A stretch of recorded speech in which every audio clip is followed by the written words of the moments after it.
Another unit that we are covering today is Unit 7G, Writing. In this unit, our goal is for you to be able to learn to write a letter of application. Now, uh, first of all, you should know that a letter of application is written in formal style. That means you are not allowed to use everyday language or expressions. Also, you cannot use short forms. Now let's focus on the structure and the content of a letter of application, a letter or email of application. Letters or emails of application start with a formal greeting. So here we have an example of a letter of application which starts with Dear Sir, Madam. We especially use this greeting when we don't know the name of the person we are writing to. Now, a letter of application consists of three main parts, which is the introduction, which is usually in paragraph 1, which is always actually in paragraph 1, and then we have the main body paragraphs, which in our case are paragraphs 2, 3, and 4, and then the conclusion, which is the last paragraph. Now let's look into each of the paragraphs to find out about the information that each of these paragraphs contain.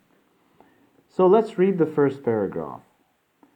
I want to ask for the position of wildlife biologist, which was advertised in the Daily Gazette on Monday 24th November.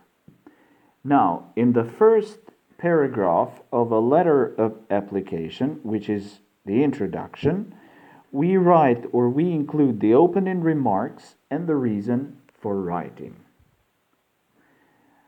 As I told you before, paragraph 2, 3, and 4 are the main body paragraphs.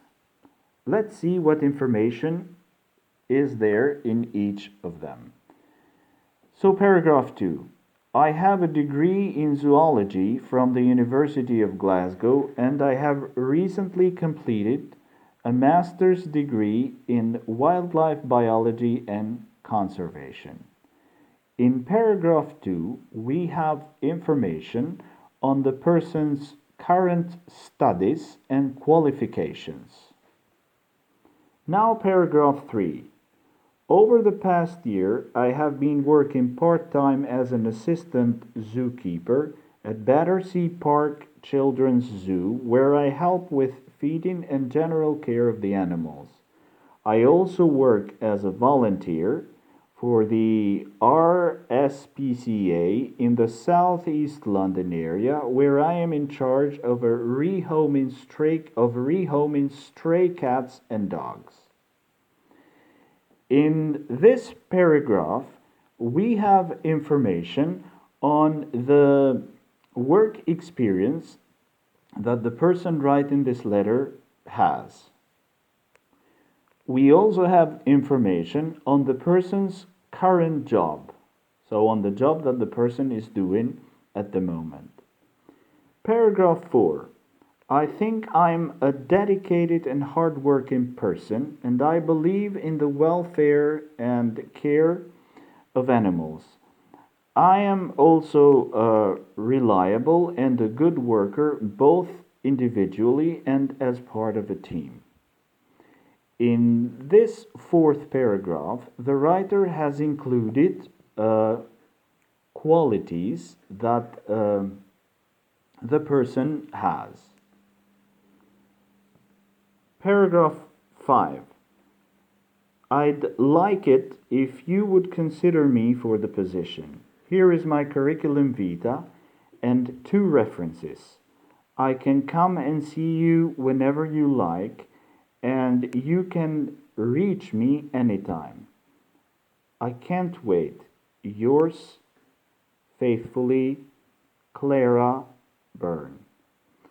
The last paragraph, as I was telling you before, is the conclusion, where we include information on where and when we would like to be contacted by our employer, as well as the closing remarks.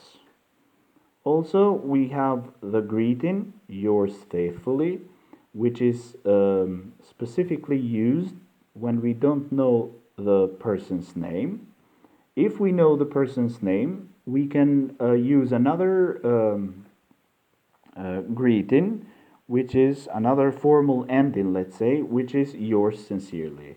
Also, you need to use your full name plus surname in the end.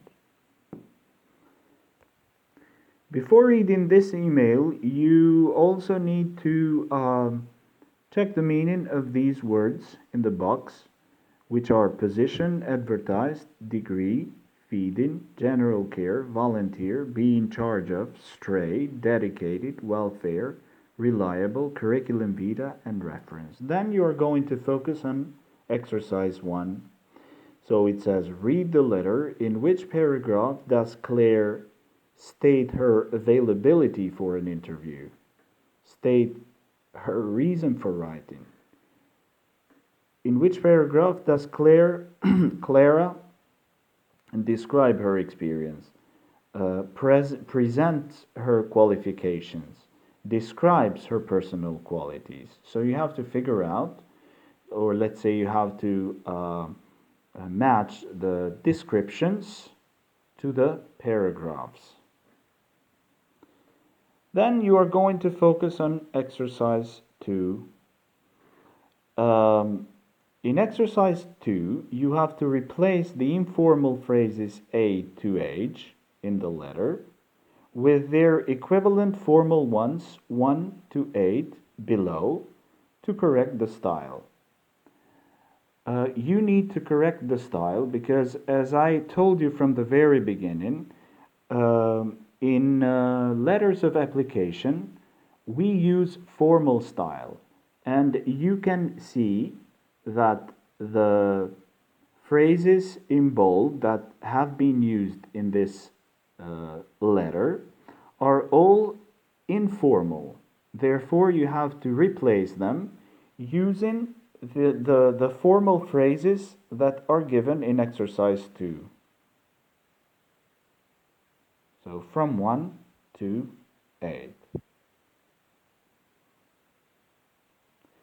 Your home assignment is going to be exercise 3, where you have to write your own letter of application. So exercise 3 says, read the advertisement. This is the advertisement you have to read, and then based on this advertisement, you have to write a letter of application. So read the advertisement and write a letter of application for the job that is advertised here. It has to be 120 to 150 words long. Use the plan below and the letter in exercise 1 as a model. So here is the plan. In paragraph 1, as I told you before, we have to include the reason for writing. In paragraph 2, present situation and qualification. In paragraph 3, work experience. In paragraph 4, you have to include personal qualities.